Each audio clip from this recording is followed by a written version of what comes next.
Didn't mean to keep that up, so let's get rid of that real quickly. And there we are. Hello to all my BC WrestlePod nerds out there, and welcome to a special morning edition of reviews here at BC WrestlePod. I am El Jefe of BC WrestlePod, Mikey, and I am here to do a shorter review for Ring of Honor's Death Before Dishonor, which is the second pay-per-view for the ROH brand in 2025. And we got the third one and final one coming up in December, which I will talk about at the end of the show. But I'm excited. It is early for me, and I'm trying to be, enthusiastic while also being respectful, because there are still people who are sleeping in this household, so I'm trying not to scream and yell for this one. But as I said, I am here to review ROH's Death Before Dishonor. But before I get into all of that, little housekeeping, if you will, we are on YouTube and Twitch and Kick, so you may follow us at any of those video watching / streaming platforms, or you can follow us on our social medias at BC WrestlePod, where we do our report cards, and we have some other fun stuff doing all that as well. We also have some merchandise available at BC WrestlePod shop.fourthwall.com, where you can get yourself something fun. But now that that's out of the way, let's focus on this mini review this morning. So, if you haven't been on the wrestling internet, you know that for some reason, Death Before Dishonor was having a rough go on Honor Club, and so Tony Khan made the decision to stream the whole show for free on YouTube. And as of this morning, it's still there. So if you want to go watch it, you may do so now. But Tony Khan has also offered a free month of Honor Club for all current subscribers as an apology for the lack of quality and technical issues that were happening with the stream. Which, you know what, I gotta shout out Tony Khan for this, because not many people of wrestling promotions will do so. I mean, and I'm loving it. So I was able to watch most of the show via YouTube, but I started on Honor Club and then went to YouTube. So I was able to piece together my review for all of this and watch the whole entire thing. So now I'm here to give you my quick rundown of these thoughts. I will be doing the main card only. 0 Hour had a lot of fun matches, but I want to focus on the main cards and just give my quick thoughts. So this stream's probably not going to be more than maybe 15-20 minutes, but we'll see what it goes with. So let's kick things off with what opened the main card for Death Before Dishonor, which is the conglomeration, which is the team of Tomohiro Ishii and Hologram taking on the premier athletes, which is, of course, Arya Daivari and Tony Nese. Now, for those of us who've been following BC WrestlePod, or for following us here at BC WrestlePod for a long time, know that we used to do a weekly Ring of Honor show all through 2025, and then we made the decision to not, because stories and development of characters and things like that, it felt more like a glorified like house show with production. I will say, though, starting back in June, things are kind of looking up, and when we get to certain matches, I'm really hoping that ROH figures out what it wants to do, because I've really been enjoying it. But to kind of bring this back around a little bit, the premier athletes have been a staple in this rebranded ROH, but of course Josh Woods has been missing, so either he's out on injury or he's not in ROH anymore, but we don't know that, but that's okay. So as far as this match goes, I thought this was a fun match to open up with. Again, the premier athletes are your heels in this whole entire situation, so they are doing heelish tactics. Tomohiro Ishii, love him. Very fun for the brand. Hologram is so over with the crowd. And to no surprise, the baby faces do pick up the victory here, with Ishii and Hologram defeating the premier athletes. I'm really hoping that, again, this will be a constant thing that I'll be saying throughout this whole entire review.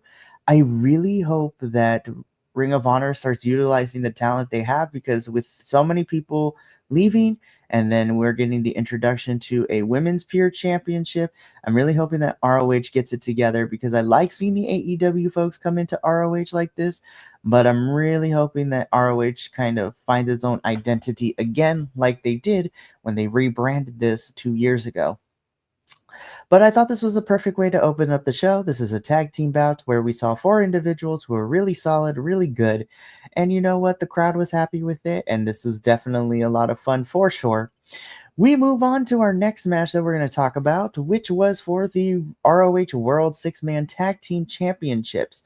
So prior to Death Before Dishonor, as we know, that Dustin Rhodes, who is one half of our ROH Tag Team Champions and 1/3 of our 6-Man Tag Team Championships, is currently out due to injury, having needed to get double knee surgery, so he's going to be out for a while.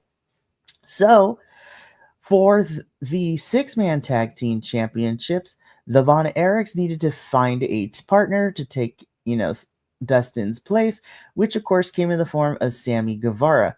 On top of that, the Tag Team Championships were technically vacated, but Sammy would get a chance to get him back by finding a partner of his choice to take on the Outrunners, which we'll talk about that match later in the show.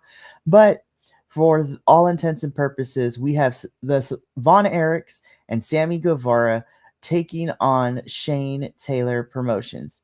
Again, Shane Taylor Promotions has been a staple here in this rebranded ROH for quite some time now.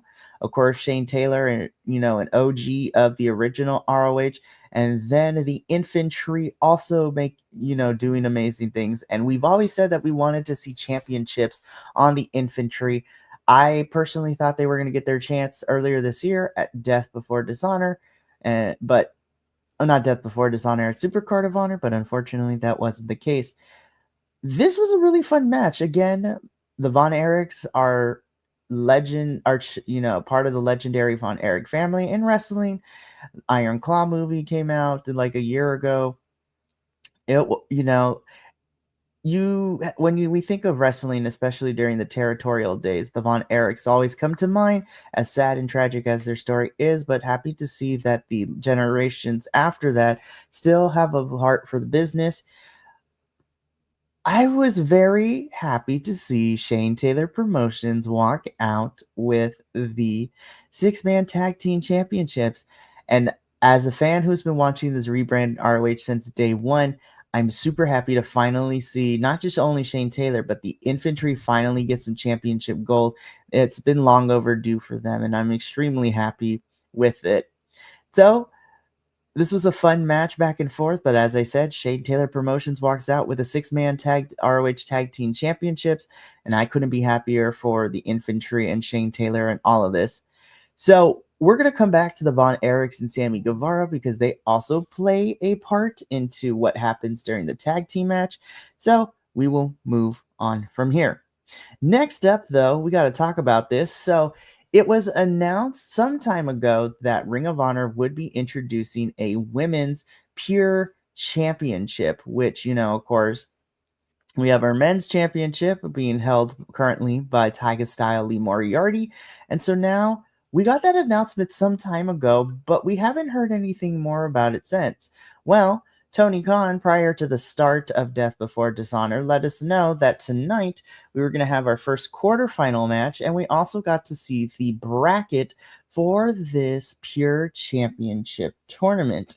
So I'm very interested to see what we get in the finals, but in the meantime, as I mentioned before, we have our first quarterfinal match here at Death Before Dishonor, where we have Taya Valkyrie and Queen Aminata going at it to vie for, the chance to move on to the semifinals.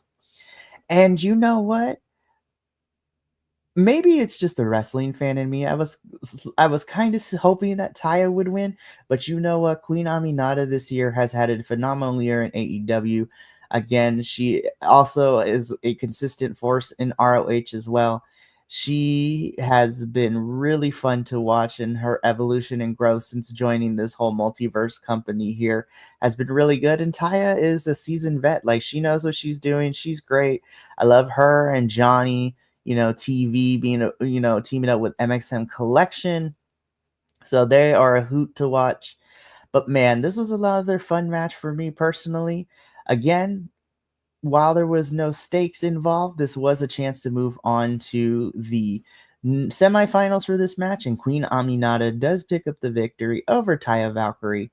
Post-match, and what made me super excited is that Deonna Purrazzo comes down, and Queen Aminata and Deonna have a little bit of a face-off of some sort.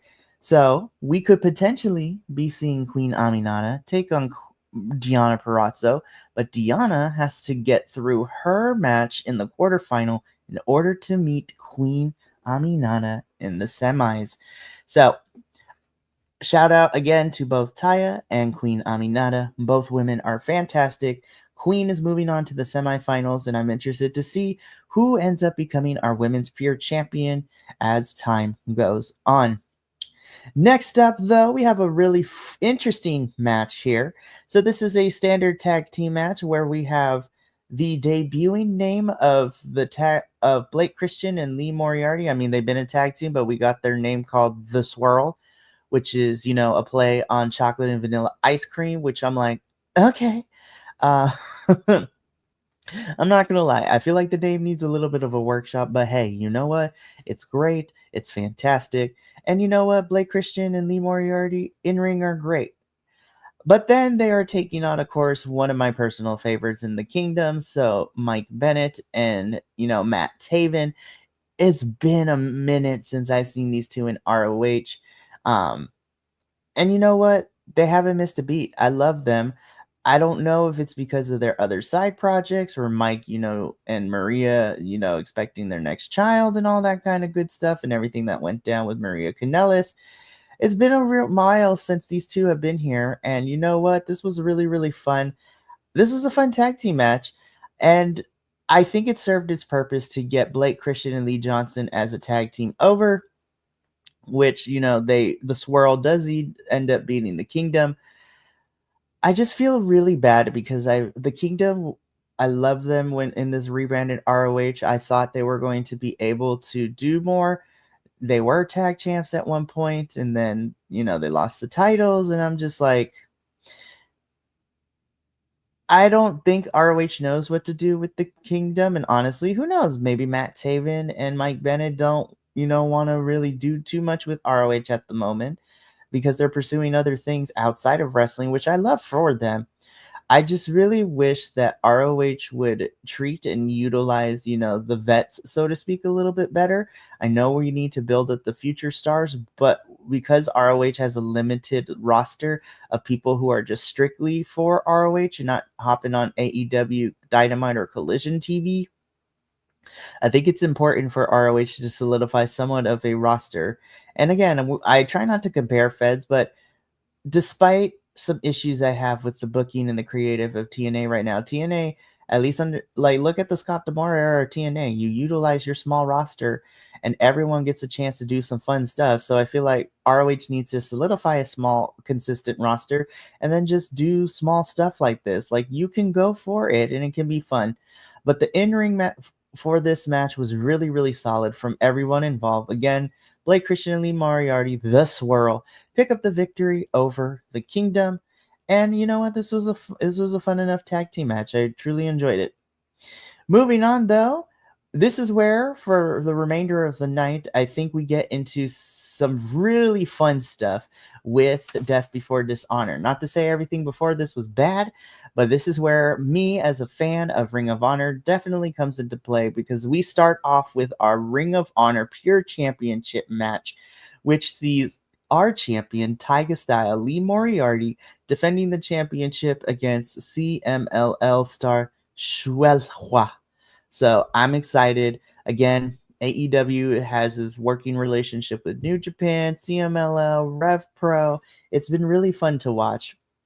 So the story behind this match is that a couple weeks ago on ROH TV, Shuelhua was able to outlast Lee Moriarty in a proving ground match, which for those of you who may not know, ROH has a proving ground match where if the challenger can either pin, submit, or last the 10-minute time limit, they will receive a future championship match based on the champion that they are facing. So in this case, it was Lee Moriarty. Shuelhua made it through the 10-minute time limit with all of this. Yeah, so it's great. And you know what? Before I get into that, I gotta bring in the homie, the primo, Agent Lo-Fi, who joins us on CMLL, popping in. So, hi, good morning / afternoon. No, technically it would still be morning if you're an East Coaster. It is what it is. So, ooh, and thank you. So, Shalhua. Thank you for the correction on the pronunciation, primo. It's early. My brain is not at 100% capacity quite yet, but you know what? I'm gonna do better to do it. So, again, Shalhua. I promise I'm gonna do it. Again, lasted during a proving ground match, and this match was great. I love watching the CMLL folks come into ROH, and I feel that, and maybe this is just me, I feel like ROH should become, where we have our ROH champions, but I feel like we should also let the roster be made up of, our current ROH champs, a few people who are strictly ROH, and you know what, if we want to throw in this part of the CMLL roster in here too, like, I'm for it. Literally, I forgot to mention it, but in our Pure Championship, CMLL star, it's Hera is about to participate in this Pure Championship. So I was like, not a matchup that I would see with her and Billy Starks coming out. But let's get into this match. I'm a sucker for good technical wrestling. I mean, literally this past week, we talked about how my favorite match over the weekend that was a bunch of wrestling shows in the UK was Nigel McGuinness versus Zack Sabre Jr. for the IWGP World Heavyweight Championship at AEW and New Japan's Forbidden Door. So I'm a sucker for this. I love Taiga Style so much. Lee Moriarty, I think, has been such a really good champion. And you know what? I love watching the Pure Championship for the men's just become Lee Moriarty going around the world defending it against different styles of wrestling. And Shelfwa is no exception. Shelwa is someone, not to say he's new to me, because again, I cover CMLL, so we've been seeing him popping up everywhere. But I love watching him get this opportunity that hasn't been, at Atlantis Junior, Máscara Dorada, a Místico, because not to say that those guys haven't earned their opportunities, but it's nice to see some of the newer CML folks who have been kind of working the ROH dates a little bit, get a championship match, especially at a pay-per-view. This is amazing. So Primo coming in with the facts here to think that just a couple years ago, you were lucky to maybe see 3 Shelhua matches a year, mostly second match on the Viernes Espectacular. So yeah, I feel like this match is his coming out party for the grander stage, and I think Shelhua did an amazing job. Lee Moriarty and Shelhua put on a really fun, pure championship match. Ultimately, Taiga Style would pick up the victory and he would end up winning. But damn, I had such a blast watching this. And then to even think about this, the fact that, now all Shane Taylor Promotions has championships. So that faction is stacked with champions, which could have some interesting storytelling mechanics to it. But again, this match, I loved it. It was good. As an ROH fan, as a technical wrestling fan, as a CMLL fan, I feel this was one of my favorite. This was like in my top 3 matches of the whole entire night. But I had a great time watching this. But we got to move on though, because, okay, I'm not going to lie. So when I first heard about this match being on the card, I rolled my eyes. I'm like, Lord have mercy. And it's actually not because of Paul Walter Hauser. QT Marshall, how do I put this nicely? He's just there. He exists. I mean, he's taken more of a producer role for AEW now, and also has, the Nightmare Factory schools that he's working in as well. But this was QT Marshall versus Paul Walter Hauser. Yes, you heard that correctly. The Emmy Award winner actor and star as Mole Man in the Fantastic Four movie, and he was also in the Naked Gun, this most recent Naked Gun movie, which is kind of crazy. He is also currently the Progress Proteus champion, which is really good. Yeah, this is exactly where I'm going with this, Primo. This fight without honor match is basically a glorified no DQ street fight, and this match was, I agree with Agent Lo-Fi, the fact that this match was way better than I expected it, or I thought it was going to be. There were some crazy spots here. We got some run-ins like Aaron Solo coming out to help QT Marshall, and then Hook coming out to even the odds for Paul Walter Hauser. I'm not going to lie, I was expecting Paul Walter Hauser to win, but to my surprise, QT Marshall does pick up the victory in this fight without honor match. But you know what? The craziest part for this whole entire thing with me is that QT Marshall actually gives props to Paul Walter Hauser at the end of this match. So I'm just like, you know what? And this is kind of something that that me and Andrew talked about a little bit about on Thursday during our Progress 100 Volts review. Sometimes when we get these celebrity endorsements or these celebrities being involved in wrestling, it's usually like a one and done, or they don't put the time and the effort. Of course, my standard is Bad Bunny is like my standard of celebrity. That man had whole matches and Royal Rumble appearances, and he looked great, and it was fun. But Paul Walter Hauser, I feel like should be in that conversation too. The man has put in his work. He's still not like the best because he's still learning, but the fact that he has wrestled in MLW, Defy Wrestling, Progress Wrestling, and now he's at an ROH pay-per-view having a fight without honor match, I have to give him credit because he's putting in the work, he's doing the time, and you know what? I'm kind of here to see Paul Walter Hauser become an actual wrestler. I love when the passion becomes real and people put in the work. And I feel like maybe I'm in the minority with this, but yeah, this was a lot of fun to watch. And I think this was definitely a smart way to kind of put this towards the second half of the card, moving into everything. But you know what? This is probably my favorite fight without honor match that we have seen in this revamped version of Ring of Honor. So I would like to see Paul Walter Hauser become a little bit of a staple in ROH when he gets the chance. I'm not going to lie, it'd be a good time. But again, QT Marshall picks up the win here, and we move on to our next match, which, okay, so this was crazy as well. Now, everybody knows that I'm like one of the biggest Outrunner fans, but this is for our Ring of Honor World Tag Team Championship match. As I stated earlier in the show, Sammy Guevara, the titles were technically vacated because Dustin Rhodes is out having to get double knee surgery. And we have Sammy Guevara and a partner of his choice taking on Truth Magnum and Turbo Floyd of the Outrunners. Love the Outrunners. They are so damn fun to watch. I need them to be champions at some point. So, of course, the Outrunners make their entrance. Everybody loves them. They are a crowd favorite. And then Sammy comes out, and we find out that his partner is Roosh. Yeah, I was not expecting Roosh to be Sammy Guevara's tag team partner, Agent Lo-Fi. That was a big surprise for me, too. I was like, oh my God, this is about to go nuts. And you know what? Shout out to everybody involved in this match and Ring of Honor, because we started to see the Spanish God heel version of Sammy Guevara in this match with him teaming with Roosh. And of course, to kind of bury the lead a little bit, because again, the action was a lot of fun.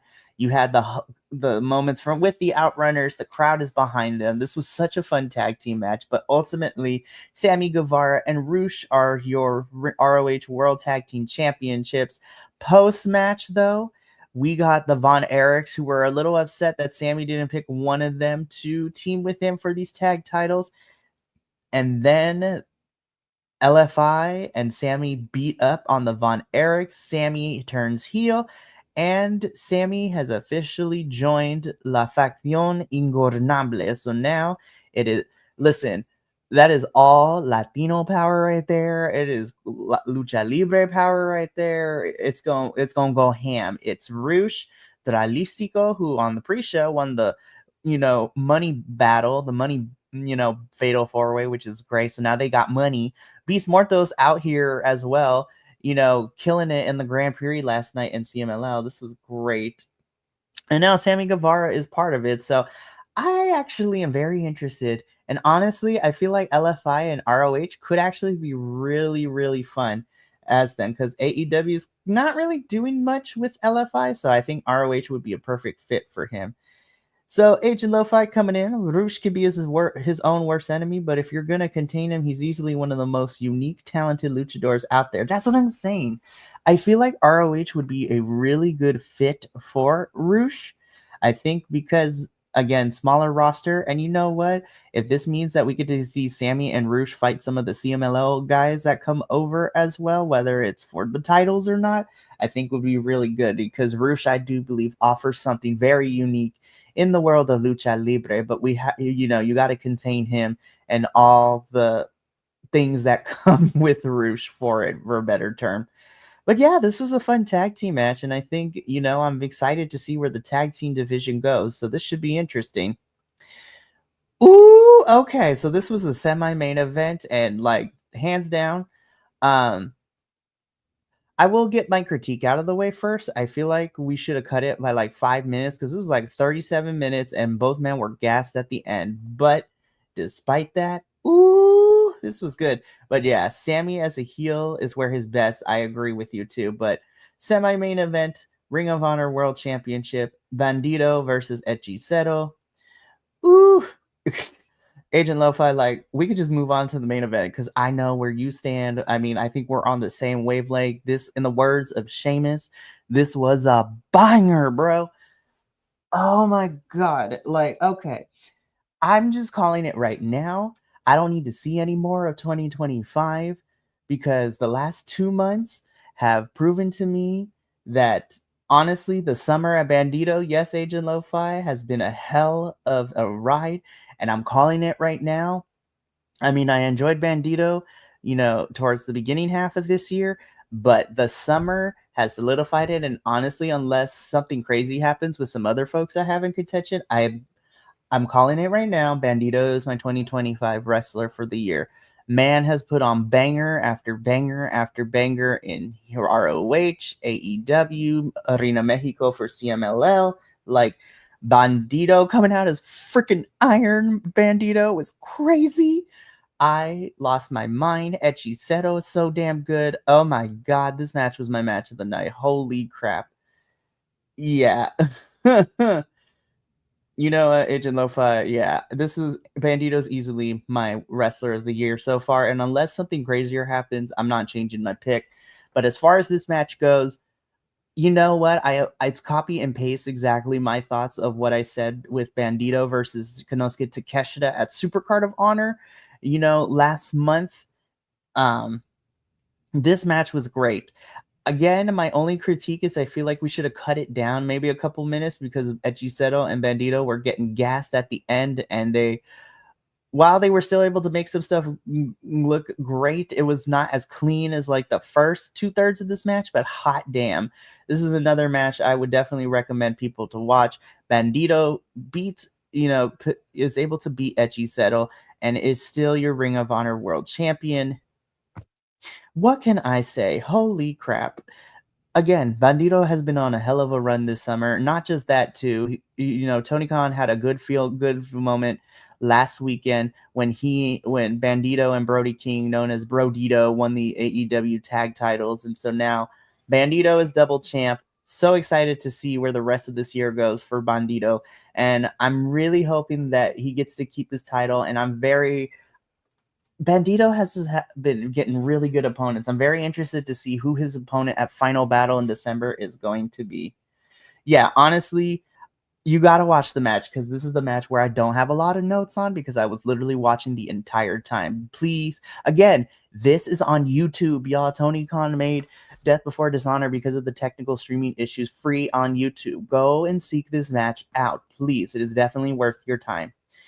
Which leads us into our main event, and I want to say this. I feel like because of how gassed I was watching Bandito and Echiseto, here, it sucks because this was our main event, and I love the women main eventing because in 2025, I feel like women's wrestling has been so much fun, but you could definitely tell that the crowd was having a rough go trying to keep invested. It's late. This was the end of it. We just saw Bandito and Echiseto tear the house down. But you know what? This was a fun one. In our main event for Death Before Dishonor, this is for the ROH Women's World Championship. This is the fallen goddess Athena, who is now, I think, a couple days away or is at 1,000-day champion. And is the longest reigning champion of ROH's, of ROH's history. So I love it for Athena, and she's taking on Mina Shirakawa. No, yeah, the Grand Prix was on and popping too. I was bouncing back and forth, but I had to focus on this one because Grand Prix I can watch a little bit later, but I have also Grand Prix is crazy. So that is the final match I have to watch for Grand Prix, which is the Grand Prix itself, because that match is going to go on and be banging. But yeah, you did hear correctly because this match was actually really good. Before I even get into the match, the entrances were so much fun. Of course, Mina does her dancing. She's great. Athena comes out, and we get Billy Starks coming in with the blue meanie as a minion for Athena, which I was dying of laughter. I was like, oh my god, 2025 wrestling in 2025 has brought back the blue meanie, and everything is crazy fun in the world. But this match was really, really fun. And again, I love when wrestlers are able to utilize, actual ring psychology to tell the story in the ring, because Athena was working over Mina's injured hand because Mina broke her hand. And so she was using, she put Mina's hand underneath the padding into the turnbuckle and was destroying it that way, which was really fun to watch. Mina is a fantastic wrestler. Very, you got to love the Joshi style of wrestling. She's great. Athena's fantastic. This was such a fun main event. I still think Bandito and Echiseto is probably my match of the night, but this was a close second. Again, Athena is killing it as women's champ, and Mina Shirakawa is such a good challenger in this one. Athena ultimately does retain her ROH Women's World Championship, and that is how Death Before Dishonor goes off the air. So, what are my final thoughts on Death Before Dishonor? So, again, I watched the entire pre-show and I was able to focus on most of Death Before Dishonor, and then I was kind of bouncing back and forth between this and CMLL, which I'm going to watch the Grand Prix as soon as we get off the air for this one. But here are my final thoughts of Death Before Dishonor. I think where this rebranded Ring of Honor thrives in is its champions, and because we have Roosh and Sammy, so LFI as tag champs, Shane Taylor Promotion as the 6-man tag champs. You have Mina, who's the interim ROH TV champ. You have, our men's ROH TV champ as well, out in the world as well somewhere, which is great. Yeah. We have Tyga Style, Lee Moriarty as our pure champion. Bandito and Athena, I feel like you have a strong champions, and the championship matches are always a lot of fun. I ultimately gave Death Before Dishonor a B, and that was partially due to the technical issues at the very beginning of the show, but then from there it was smooth sailing. And I know a lot of people are like, you shouldn't knock technical issues as part of your grade, but I kind of have to because it ruins the presentation. It can affect the presentation and the vibe of your watch experience. I will say, though, I feel like there were a couple of matches that we could have changed around or put on the pre-show or even not had on here because they like to overstuff the card. But I gave it a B. It was very solid. Everything was good. And, Agent Lo-Fi, it's the same thing. ROH pay-per-views are like AEWs. The pay-per-views always deliver, even if on paper the card doesn't look that great. Because I'll be honest, I wasn't too happy with some of them. Well, we didn't get most of these matches for Death Before Dishonor until the day before the pay-per-view or the day of, which, I have to learn that's kind of AEW and Tony Khan's style and ROH's style of things. But damn it, this was a solid pay-per-view. I gave it a solid B. I still think Supercard was a little bit better, but now, unless we get another pay-per-view between now and December, we can breathe because our final pay-per-view for ROH this year is scheduled to be in December, which is Final Battle. So ROH's final pay-per-view of 2025 will be held in December at Final Battle. So I'm excited about all of that. But that's going to be it for me here. You know what? I had a good time, watching Death Before Dishonor. This was a lot of fun for me. And Agent Lo-Fi, I appreciate you being here. But before we go, I do want to preview, since we are not having a show tomorrow morning, the WWE crew is still on their 2-week break. But we will be back next Sunday for our regular show. But let's take a look at what the remainder of the week looks like. So on Monday, because now we are in September, on Monday, September 1st, 5:30 p.m. Pacific, the WWE crew will be here to review the Clash in Paris pay-per-view. So again, not on paper, not a card that I'm excited for, but hopefully, the talent, it blows my mind. And then, I would be like, on paper, this was going to be a fun match, but it still should be a good show. So that is on Monday. On Tuesday, we are in our second week of we are in the second week of our AEW residency in Philadelphia, or at least our first week at least. So AEW is going to be reviewing the Philly show. So this is going to be fun. Then on Wednesday, we get our double dose of reviews. 5:30 p.m. Pacific is our NXT review. And at 8 p.m. Pacific, y'all need to tune into that one because Papa Oso and I will be reviewing another episode of CMLL, Viernes Espectacular, but we will be going over the Grand Prix, which, you know what? You all got to watch the Grand Prix. It's so much fun. Then on Friday, the TNA boys are back at 7:30 p.m. Pacific to review another episode of TNA, and then we wrap up the week on the 7th with our WWE review at 11:30 a.m. Pacific Standard Time. So that's going to be it for us for being here at the BC and the rest, for today, this morning. And for myself and the rest of the BC Wrestle Pod family, remember, take care of yourself, love one another, stay Bi-Conic, and more importantly than anything, you always deserve to finish your story. We'll see you Monday for the Clash in Paris review. But until then, this is El Jefe of BC Wrestle Pod signing off. And until then, sayonara, adios, and peace.